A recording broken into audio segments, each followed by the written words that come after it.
Fala Dev, eu sou Diego Fernandes, CTO aqui na Rocket City e essa semana você vai descobrir como dominar o back-end, o front-end e o mobile com uma única linguagem, utilizando as tecnologias mais modernas do mercado. As mesmas tecnologias utilizadas pelo Uber, Netflix, Airbnb, Instagram, Twitter, Discord, Medium e Facebook. Resumindo, eu vou te mostrar como levar as suas aplicações e a sua carreira de programador para o próximo nível. Mas a melhor parte é que eu vou fazer isso na prática. Então se prepara porque ao longo dessa semana a gente vai desenvolver juntos uma aplicação do zero utilizando a stack Node, React e React Native. Mas antes de partir para o código, é importante entender por que essas tecnologias fazem tanto sentido juntas. Como você já sabe, todos os dias surgem novas ferramentas em programação e a quantidade de coisas que você pode aprender é praticamente infinita. Por isso, muitos programadores ficam perdidos no meio de tantas tecnologias e acabam pulando de uma ferramenta para outra sem nunca atingir os seus objetivos. E eu sei porque eu já passei por isso. Eu comecei a trabalhar com programação com 16 anos em uma agência digital aqui de Rio do Sul, no interior de Santa Catarina. E naquela época eu fazia de tudo, desde landing page até e-commerce e sistema, e tinha que lidar com todo tipo de cliente. Foi assim que eu pude experimentar e aprender muita coisa. Mas por morar numa cidade aqui do interior, as oportunidades eram muito limitadas e eu cheguei num ponto que eu não tinha mais como continuar evoluindo. Foi aí que eu comecei a me sentir estagnado, preso nas tecnologias que as empresas daqui utilizavam, mas eu queria muito mais. Eu queria poder trabalhar com versionamento de código, com integração contínua, com desenvolvimento ágil, com testes automatizados e principalmente com linguagens e frameworks modernos. E como todo bom programador, eu parti para os estudos. Mas logo de cara eu tive que enfrentar o meu primeiro desafio: quais tecnologias escolher. Então eu nunca ia até o fim dos estudos, porque sempre aparecia uma nova linguagem ou um framework que tirava o meu foco. Eu fui do PHP para o Python, do Python para o Ruby, Ruby para o Elixir, Elixir para Node, Angular, Vue, Ionic e um monte de outras ferramentas aí no meio do caminho. E depois de passar muito tempo pulando de uma tecnologia para outra, eu percebi que se eu quisesse alcançar os meus objetivos como programador, eu precisava escolher uma stack e focar nela. Como eu já tinha experimentado muita coisa, eu tinha noção do que funcionava, do que não funcionava e quais eram as vantagens e desvantagens de cada uma das minhas opções. Por isso eu acredito que existem duas formas de acertar na escolha de uma stack: ou você investe muito tempo experimentando tudo, ou encontra alguém que já tenha chegado onde você quer chegar e te ajude a fazer a escolha certa. E naquela época tudo que eu queria é que alguém tivesse me mostrado esse caminho, porque aí eu teria alcançado meus objetivos muito mais rápido. Mas eu tive que descobrir do pior jeito, dando muitas voltas até chegar aqui. E é por isso que eu resolvi estar aqui hoje te ajudando, para você não ter que passar pelo mesmo. Então a primeira coisa que ficou claro para mim nessa jornada é que como desenvolvedor web eu preciso saber JavaScript de qualquer jeito, não tem como fugir. Essa é a linguagem que os navegadores entendem e para sua aplicação web ser dinâmica, você vai precisar dela. Mas claro que as vantagens do JavaScript vão muito mais além do que ser a linguagem mais popular da web, ou mesmo possuir a maior comunidade de programadores. Depois de 2015, o JavaScript passou por uma série de mudanças que fizeram ele finalmente se consolidar como uma das linguagens mais modernas que a gente tem hoje, e de lá para cá não parou de evoluir. Todo ano a linguagem tem trazido novas atualizações que permitem implementar os melhores padrões de código e ainda eliminar a necessidade de muitas bibliotecas que antes eram essenciais. Além disso, eu tinha muita vontade de aprender desenvolvimento mobile, mas eu não me sentia satisfeito com as ferramentas híbridas e achava o desenvolvimento nativo muito penoso. Mas com a chegada do React Native ficou claro que eu tinha escolhido a linguagem certa. A possibilidade de desenvolver apps nativos e multiplataforma utilizando uma linguagem popular e moderna como o JavaScript levou o desenvolvimento mobile para o próximo nível, trazendo produtividade sem abrir mão da performance. E ainda fez o JavaScript se tornar, além de uma linguagem obrigatória no desenvolvimento web, uma linguagem extremamente importante no desenvolvimento mobile. E já que eu vou utilizar o React para o mobile, por que não aproveitar o mesmo conhecimento na web? Com certeza não foi esse o motivo que fez o React se tornar a biblioteca mais relevante de desenvolvimento front-end hoje em dia, mas sem dúvida é um motivo a mais para a gente se manter nela. Assim não temos apenas uma stack poderosa e moderna, mas também uma stack extremamente enxuta. E finalmente o cenário para a stack perfeita ficou completo com a maturidade do Node e a quantidade cada vez maior de empresas que passaram a adotar essa tecnologia. Ou seja, utilizar o JavaScript no back-end passou a ser uma escolha sólida, além de ser uma tecnologia que traz uma série de vantagens quando comparada com linguagens como Ruby e PHP e consegue trazer o equilíbrio perfeito entre produtividade e performance. E a partir daí eu tive certeza que a minha busca tinha chegado ao fim. Uma stack completa dominando o back-end, o front-end e o mobile com uma única linguagem e uma única biblioteca de interfaces. Resumindo, produtividade e performance de forma enxuta. Então, quais são os critérios para apostar nas tecnologias certas? Primeiro, entender o que o mercado está procurando hoje. Quais empresas e quantas empresas estão utilizando? Qual o tamanho da comunidade e do ecossistema ao redor dessas tecnologias? Quem está por trás do desenvolvimento delas? Quais são os casos de uso das tecnologias? A quantidade de vagas disponíveis no mercado? O quanto essas tecnologias estão alinhadas com seus objetivos e, principalmente, o quanto é possível reaproveitar o conhecimento dessas tecnologias para multiplicar suas oportunidades. além, é claro, das vantagens técnicas de cada uma, como componentização, performance, desenvolvimento multiplataforma, real-time e por aí vai. Nos últimos 3 anos eu pude trabalhar com essas tecnologias e cada dia que passa eu fico muito feliz em ter feito essa escolha, não só pela qualidade das aplicações que a gente está desenvolvendo aqui na Rocket City, mas pelo resultado extraordinário que essa stack tem trazido para os nossos alunos. E é justamente essa stack que eu quero te apresentar agora, na prática. Agora sim, a gente vai partir para o desenvolvimento da nossa aplicação, mas antes de botar a mão no código, eu quero te mostrar a aplicação que a gente vai desenvolver durante essa semana no Ministack, que foi uma aplicação que partiu aí de uma dificuldade que eu tenho, não só uma dificuldade às vezes de encontrar mão de obra, mas também de encontrar pessoas que eu posso trocar uma ideia sobre a tecnologia que eu estou estudando perto da minha casa e eu nem sei às vezes que essa pessoa existe. Então a ideia é a gente construir como se fosse um Waze ou um Google Maps de desenvolvedores, beleza? Aqui agora eu estou apresentando a interface da aplicação web. Nós vamos oferecer aí uma possibilidade do usuário se cadastrar dentro da aplicação, ele vai poder entrar com o nome, as tecnologias que ele trabalha, o link para o GitHub, onde a gente vai buscar mais algumas informações, e aqui a latitude e longitude, beleza? Aqui a gente vai utilizar a API de geolocalização do navegador, né? Seja Google Chrome, seja Firefox, todos eles têm disponível essa API para acessar a latitude e longitude do usuário. Eu tinha até pensado em a gente colocar um grande mapa aqui até na aplicação web, mas como a API do Google é paga, mesmo quando você vai testá-la em ambiente de desenvolvimento, você precisa colocar o seu cartão de crédito, eu acho que não ficaria muito legal, então a gente não vai utilizar o mapa na aplicação web, a gente vai utilizar apenas aqui o cadastro mais via formulário.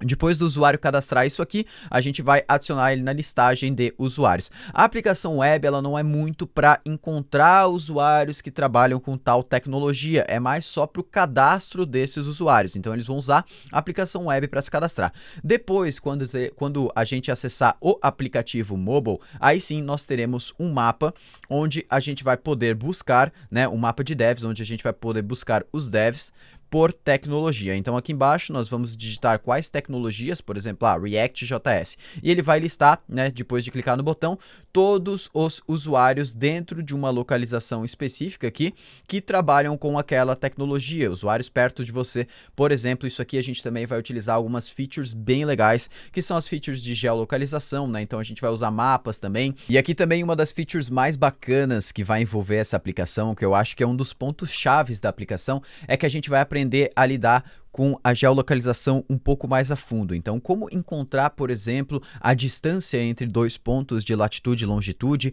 como baseado em um ponto que eu estou centralizado no mapa, eu consigo buscar os devs em um raio de 10 km, por exemplo, 20 km ou até por metros. Então, a gente vai aprender a lidar com essas partes de geolocalização utilizando um banco de dados não relacional, utilizando o MongoDB dentro do Node. Isso vai ser muito bacana, já na aula de amanhã a gente já vai ver sobre isso, beleza? E aqui, claro, depois que eu clico dentro de um dev, né, que eu clico aqui em um dev, eu consigo ver o nome, a tecnologia que ele trabalha. Aqui a gente vai colocar bio também, eu não coloquei todas as informações. E quando a gente clica ainda em cima desse detalhe, nós podemos ver daí dentro mesmo da nossa aplicação. Isso aqui não é um navegador, né? A gente não sai da aplicação, a gente vai ter duas rotas, né, duas páginas. A gente vai poder ver o perfil desse usuário dentro do GitHub também. Então essa aí é a aplicação que a gente vai desenvolver ao longo aí dos próximos 5 dias, né, contando com hoje. Eu espero que você esteja bem animado, porque eu tô bem empolgado para desenvolver essa aplicação, porque nessa semana no Ministack eu resolvi fazer aplicação um pouco mais simples em questão visual,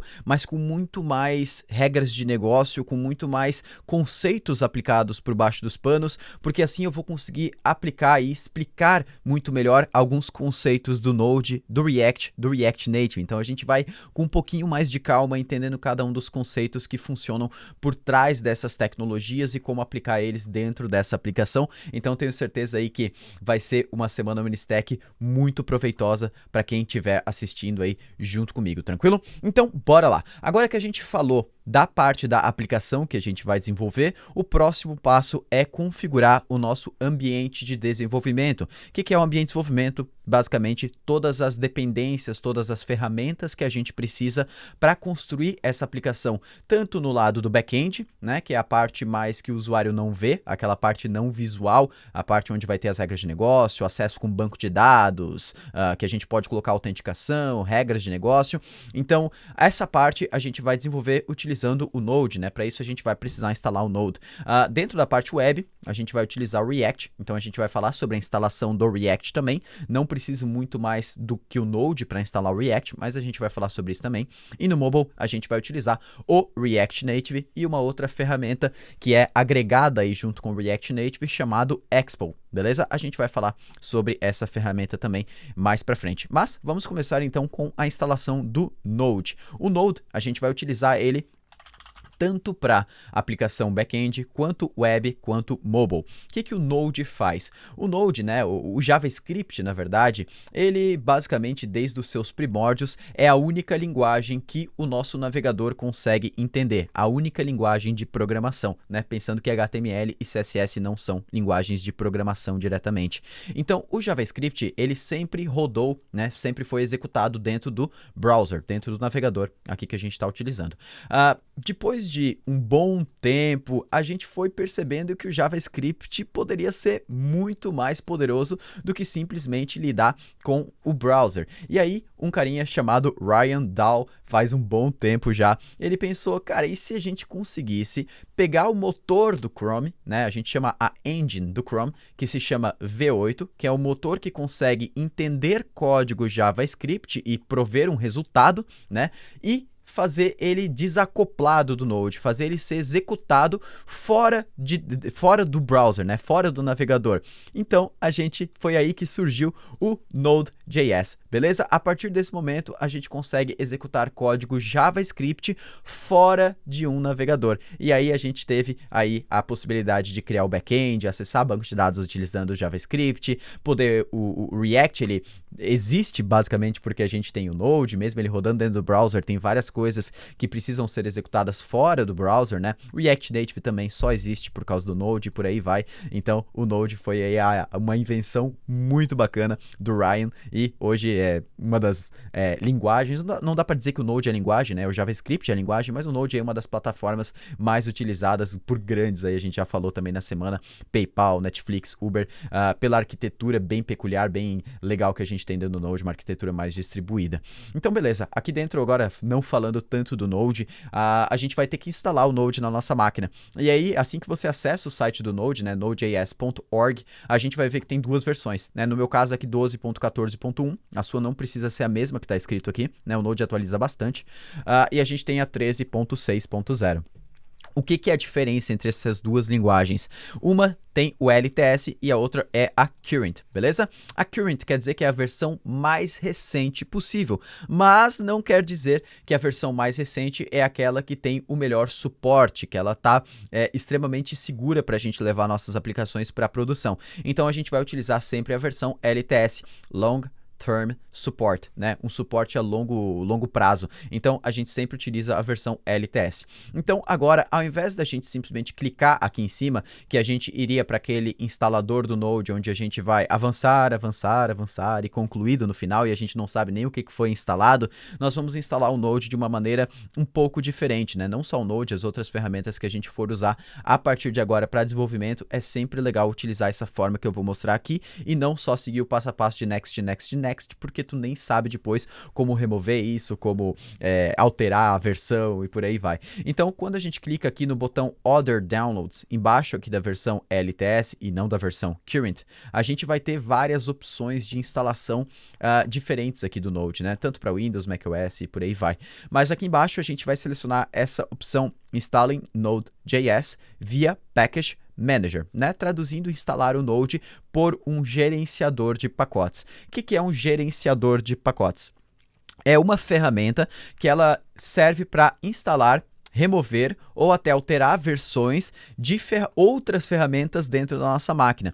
Então, por exemplo, eu posso utilizar um gerenciador de pacotes, onde eu vou instalar o Node, eu vou instalar o React, eu vou instalar o React Native, eu vou instalar todas as ferramentas que eu preciso para desenvolvimento, e depois, se eu precisar remover essas ferramentas ou alterar versões, se eu estou utilizando um gerenciador de pacotes, é muito mais fácil, né? Eu não preciso depois ficar procurando lá nos meus arquivos e programas onde que foi instalado para remover e por aí vai. Então, o gerenciador de pacotes para desenvolvimento é sempre a melhor alternativa. E a gente tem sim gerenciador de pacotes para a grande maioria dos sistemas operacionais, beleza? Então, desde o Windows, a gente tem também para Debian, Ubuntu, né? Todos os Linux, a gente tem para macOS e por aí vai. Eu estou utilizando o macOS aqui, mas eu vou te mostrar a instalação em todos os ambientes. Vamos começar pelo macOS. Eu vou clicar em macOS aqui, e no macOS o gerenciador de pacotes mais famoso é o Homebrew, beleza? Então a gente tem aqui, ó, Using Homebrew. Nós vamos clicar em cima de Homebrew, ele vai abrir aqui em outra tela, e o Homebrew ele é instalado através do Ruby. Como todo macOS já vem com o Ruby instalado, é só você copiar isso aqui, acessar o terminal, né, da sua máquina. Então você pode procurar por terminal, né? Você vai ter aqui a abinha do terminal e rodar esse comando aqui dentro. Simples assim, ele vai fazer a instalação do Homebrew. Depois que o Homebrew está instalado, você volta aqui na instalação do Node e vai copiar esse comando aqui, ó, brew install node. Mas, além de só rodar esse brew install node, isso aqui instalaria o Node na sua versão mais recente. E se você lembrar o que eu falei, a gente não vai instalar o Node na versão mais recente. Eu quero que instale naquela versão específica que tem um suporte mais legal. Então, eu rodo brew install node com a versão que eu quero, mas não precisa botar todos os números. Você até pode, mas pode botar só os dois primeiros, né? A versão mesmo. 12, por exemplo, ou versão 13, se eu quiser. Mas aqui a gente vai utilizar o Node na sua versão 12, que aí ele vai suportar tudo certinho que a gente precisa fazer. Beleza? Depois de rodar isso, então, ele vai instalar o Node dentro do Mac. Para o Windows, nós vamos utilizar um gerenciador de pacotes também, chamado Chocolate, que é o melhor gerenciador de pacotes, na minha opinião, para quem está utilizando o Windows. Para fazer a instalação do Chocolate, o que a gente vai fazer? Aqui no site do chocolate.org, eu venho dentro de Get Started, ou Install Now, pode ser Install Now aqui do lado, ó, mais fácil, e ele vai cair nessa página de instalação do Chocolate. E aqui tem todos os passos para fazer a instalação.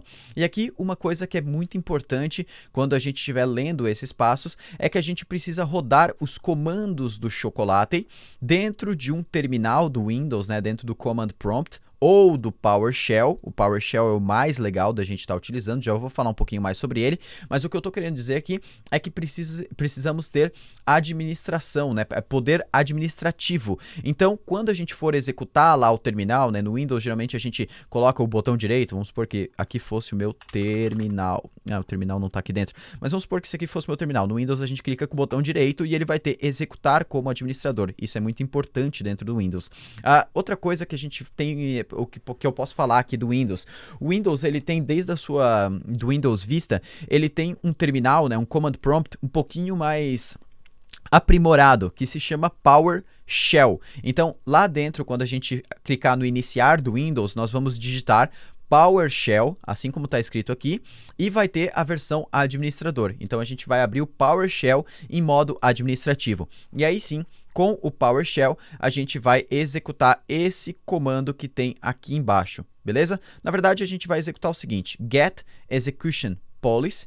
Se ele retornar restricted, a gente vai rodar isso aqui, ó, set execution policy assigned ou set execution policy bypass scope process, beleza? Mas pode ser esse aqui, mas só se esse primeiro comando retornar restricted. Se ele não retornar restricted, lembrando que isso aqui precisa estar dentro do PowerShell, não vai funcionar isso aqui no Command Prompt, a gente vai executar daí depois de tudo isso aqui para instalar o Chocolate, beleza? Depois disso, o Chocolate já vai estar instalado, né? Já vai estar instalado. E se você não ver nenhum erro, aí você já pode verificar que o Chocolate foi instalado instalado executando choco na sua linha de comando ali do PowerShell, ele vai dar algumas instruções.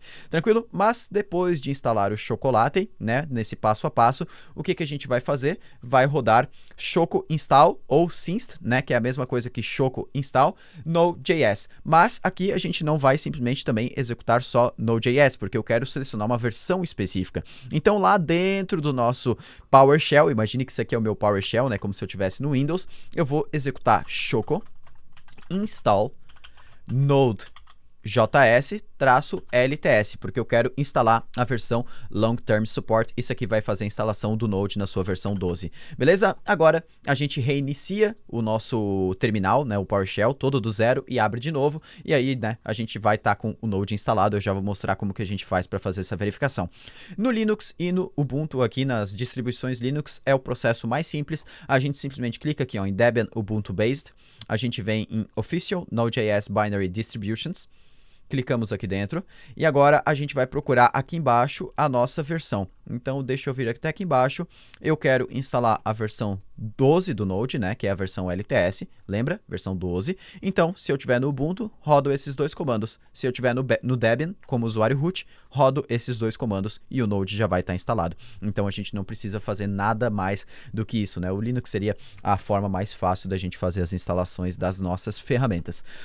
Beleza. Agora que a gente já tem configurado o Node, como que a gente faz para saber se o Node foi instalado da forma correta? Dentro do meu terminal, basta eu rodar node -v e ele vai retornar qual versão está instalado. Lembrando que não precisa ser exatamente a mesma versão que eu tenho aqui. Então, isso já me certifica que o Node está instalado. Outra coisa que eu posso verificar se ela está instalada da forma correta é o NPM. O NPM é uma ferramenta que vem junto com a instalação do Node, que é basicamente uma sigla para Node Package Manager. Então, lembra que eu falei que a gente está utilizando um gerenciador de pacotes, né, como o Homebrew, como o Chocolate. Aqui no Linux a gente não está utilizando, mas poderia estar utilizando o Snapcraft, por exemplo, tem vários gerenciadores legais. Mas aqui no Node a gente também tem um gerenciador de pacotes, que é o NPM, né? Node Package Manager. E isso a gente vai utilizar, essa ferramenta a gente vai utilizar para fazer instalações de pacotes para nossa aplicação, né? E não de forma global, né? Ferramentas para nossa máquina. A gente vai instalar, na verdade, pacotes, né? Simples bibliotecas, às vezes integrações com APIs de outros projetos e por aí vai. Por exemplo, a gente quer enviar e-mail, então a gente vai instalar um pacote de envio de e-mail. A gente quer acessar um banco de dados, a gente vai instalar um pacote para acessar o banco de dados. Então, tudo a gente vai utilizar o NPM. Mas, já invertendo um pouco o que eu falei aqui, além do NPM, eu gosto de instalar um outro gerenciador de pacotes, que na minha opinião é muito melhor. Não é só minha opinião, na verdade, ele é realmente mais rápido que o NPM e tem algumas funcionalidades mais legais, principalmente para um uso mais avançado do Node e do JavaScript. E ele se chama Yarn. Então eu posso procurar por Yarn pkg.com, né? Posso entrar nesse site, venho aqui em Install Yarn e a gente vai começar pelo macOS, que é o meu aqui. Então, para instalar no macOS, a gente também vai utilizar o Homebrew, que é o mesmo gerenciador de pacotes que a gente utilizou para instalar o Node. Então, eu venho aqui no meu terminal e vou rodar brew install yarn, mas aqui no macOS nós vamos passar um carinha chamado ignore, ignore dependencies. O que isso aqui vai fazer? Ele vai instalar apenas o Yarn sem instalar o Node. Se eu não colocar isso aqui, ele vai tentar instalar o Node novamente. Beleza? Então, com isso aqui, a gente já vai ter o Yarn instalado no macOS. Demora um pouquinho, mas é só aguardar. Para fazer a instalação no Windows, eu seleciono o Windows aqui dentro e a gente vai instalar utilizando Chocolate. Beleza? Para fazer a instalação com o Chocolate, é só rodar choco install yarn. Beleza? Lembrando aqui a gente não precisa passar nenhuma flag para ele não instalar o Node, porque isso aqui ele vai se assegurar que você tem o Node instalado. Então, se você já tiver o Node instalado, ele não vai fazer nada de instalação nenhuma, beleza? Choco install yarn. No Debian e do Ubuntu, né, a gente pode selecionar aqui, ó, Debian Ubuntu, tem as outras distribuições Linux aqui também. No Debian Ubuntu, tá aqui. A gente vai rodar esse comando aqui, depois esse comando aqui e depois esse comando aqui embaixo. não esse de cima, porque esse aqui de baixo não instala o Node, né? Ele instala só o Yarn. Então a gente vai dar um apt update para ele atualizar aqui a lista de repositórios baseado no que a gente passou, e também sudo apt install para instalar o Yarn. E depois disso a gente vai ter o Yarn instalado. Como que a gente faz para ver se o Yarn realmente foi instalado? Só rodar aqui na nossa linha de comando yarn-v. Se no Windows aqui principalmente ele não estiver disponível ainda, reinicia o PowerShell, né? Reinicia o seu terminal e aí quem sabe já vai estar disponível. Só uma anotação para quem tiver no Linux. No Linux tem um outro pacote que se chama Yarn, e você vai ver que você instalou ele ao invés desse Yarn que é o correto, se a sua versão aqui estiver abaixo de 1, geralmente 0.16, eu não lembro exatamente qual que é a versão que fica, mas se a sua versão não estiver acima de 1, ponto alguma coisa, talvez você instalou o Yarn errado, né? Talvez você esqueceu de executar esses comandos aqui antes de fazer essa instalação. Então você dá um sudo apt purge Yarn, né, para ele fazer toda a remoção do Yarn, e aí você segue essa linha de comando aqui de novo para fazer a instalação, beleza? É só uma anotação.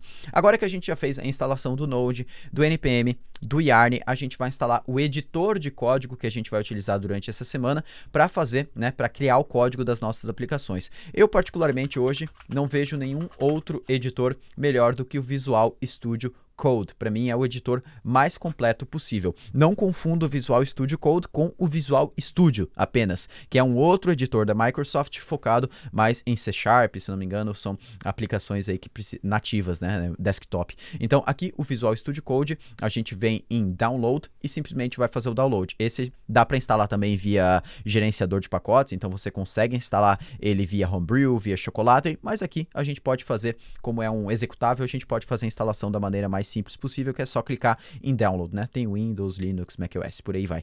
Depois de abrir o VS Code, né, a gente vai ter essa interface aqui. Deixa eu até fechar que tem de um outro vídeo que eu estava fazendo, mas o Visual Studio Code ele tem essa interface. O seu provavelmente vai estar com algumas cores diferentes do meu, porque eu estou utilizando um tema, né? O tema basicamente para mudar as cores. Se você não quer mudar as cores do seu editor, não tem problema nenhum, não precisa fazer o que eu vou falar agora.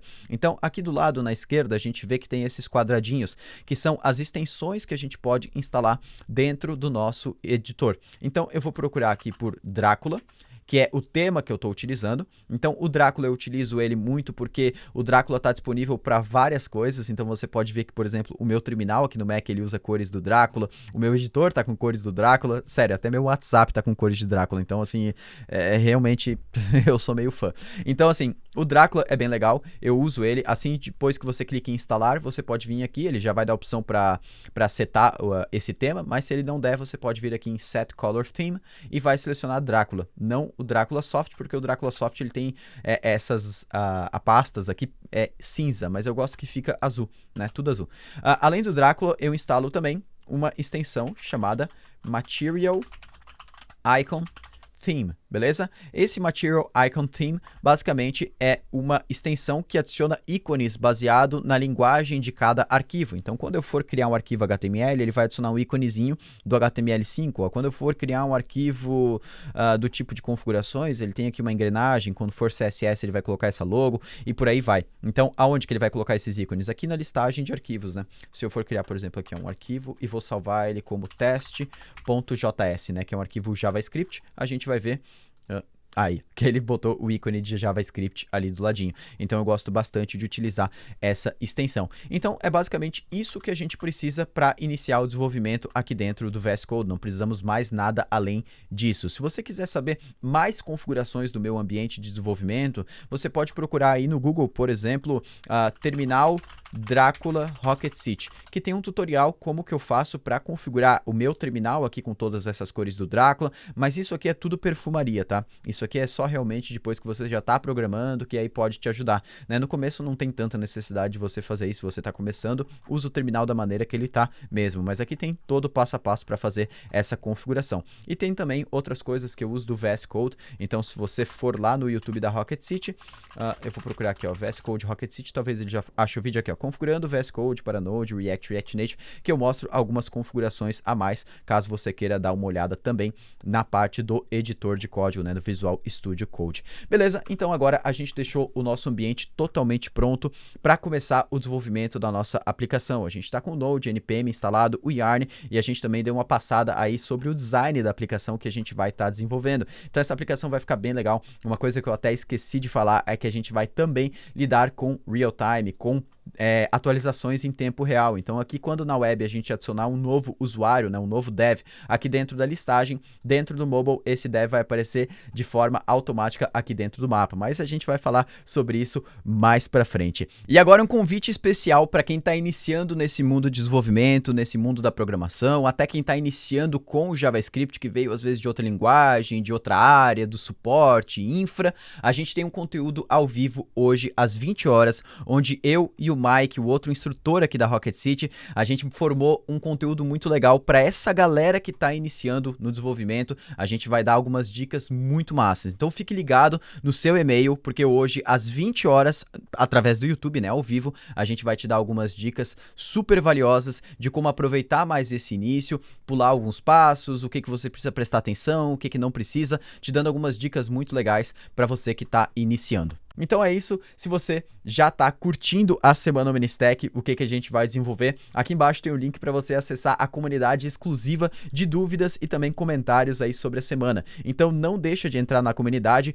porque se você tiver qualquer dúvida na instalação do ambiente, depois na criação do projeto do Node, React, React Native, é lá exclusivamente que a gente vai tirar todas as suas dúvidas sobre esse conteúdo da semana. Então é muito proveitoso você estar lá dentro, porque às vezes a dúvida de outra pessoa ajuda na sua dúvida e por aí vai. Um grande abraço, eu te espero amanhã para a gente começar a desenvolver o back-end da nossa aplicação, né, a parte de regra de negócio, a parte não tão visual, que vai dar a base para construir depois as aplicações web e também a aplicação mobile aqui do nosso mapa de devs, né. Grande abraço então, te espero amanhã e valeu!